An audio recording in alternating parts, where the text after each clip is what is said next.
Assalamualaikum, Bu Ika.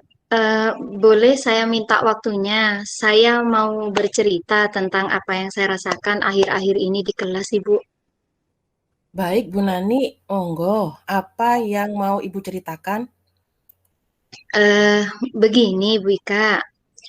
Akhir-akhir ini saya merasa tuh murid-murid saya di kelas tuh yang saya ajar tuh kurang antusias, Ibu, dalam menerima pembelajaran dari saya.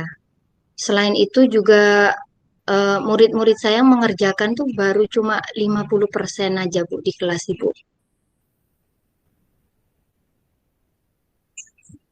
Oh, jadi menurut Bu Nani, apa yang Ibu harapkan dari obrolan kita hari ini, Bu? Kalau saya sih mengharapkan solusi atas permasalahan saya ini, Bu, tentang antusiasme murid-murid saya yang saya ajar. Menurut Bu Nani, hal apa saja yang membuat murid-murid Ibu kurang antusias dalam pembelajaran bersama Ibu? Kalau menurut saya ingat, Bu, ya, eh, hal yang menyebabkan murid-murid saya itu kurang antusias sepertinya sedikit membosankan. Pelajaran yang saya berikan itu sedikit membosankan, terlalu monoton, terus saya terlalu dominan, terlalu banyak berbicara dan bercerita di depan murid saya. Terus yang kedua, saya tidak memberikan kesempatan buat murid saya, Bu, untuk memberi pendapat atau aktif berbicara pada pembelajaran saya, Ibu. Oh, begitu ya. Jadi, menurut Ibu, apa saja yang dapat membuat murid Ibu antusias dalam pembelajaran, Bu? Hmm, Menurut saya, murid-murid saya pasti menginginkan pembelajaran yang asik gitu, Bu, yang tidak monoton, yang tidak membosankan. Menurut saya sih seperti itu, Bu Ika. Hmm, wah, bagus. Saya sependapat dengan Ibu. Nah, lalu menurut pendapat Bu Nani, apa saja yang bisa membuat murid-murid asik dan tidak bosan pada pembelajaran Ibu? Kalau menurut saya, pembelajarannya harus berpusat pada murid, Ibu. Jadi, murid itu diminta untuk aktif dalam pembelajaran, kemudian diadakannya adanya ice breaking gitu, ataupun games atau permainan, supaya pembelajaran itu lebih menarik lagi buat anak-anak, Ibu. Oh, begitu ya. Lalu mengenai tugas yang Ibu berikan kepada murid-murid, apakah penyebabnya apa sih sehingga menjadi murid-murid itu kurang antusias dalam pengumpulan tugas? Hmm, Kemungkinan karena tugas saya tuh terlalu sulit untuk dipahami, Bu, sama anak-anak. Terus saya juga memberikan tanpa memberikan sumber belajar yang beragam dan mengasihkan begitu, Ibu. Begitu ya.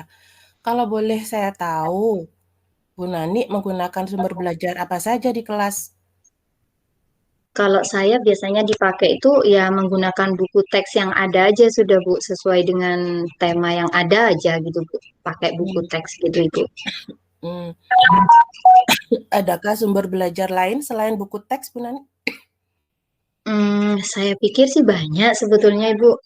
Sumber belajarnya bisa dari YouTube, terus menggunakan aplikasi tren ya, Bu, seperti di IG, Instagram, di TikTok, pakai video-video Reels gitu, Bu. Reel biasanya menurut saya banyak, Bu, seperti itu. Nah, betul sekali, Bu. Saya yakin sekali bila Ibu bisa menggunakan berbagai macam sumber belajar. Pastinya dengan menggunakan berbagai sumber belajar akan membuat murid-murid antusias dalam pembelajaran.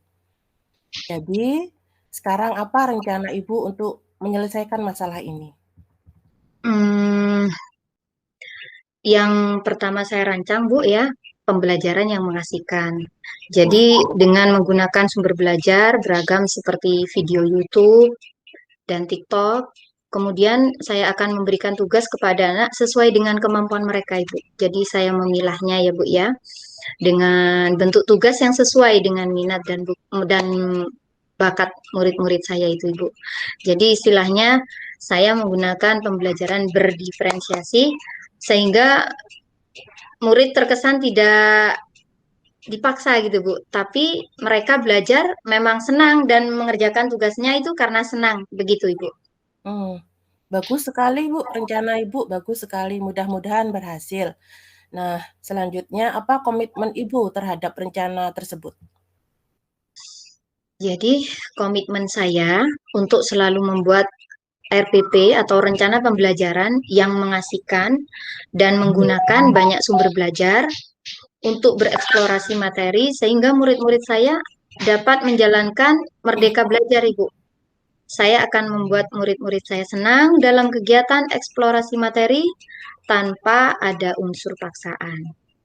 Akan saya serahkan pemilihan sumber belajar pada murid-murid saya. Wah, bagus sekali, Bu. Saya sangat mendukung. Mudah-mudahan semua berjalan lancar dan sesuai dengan harapan ya, Bu.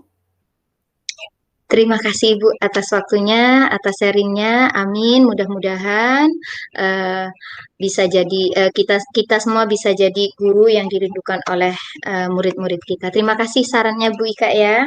Terima Sama-sama. kasih. Assalamualaikum. Waalaikumsalam.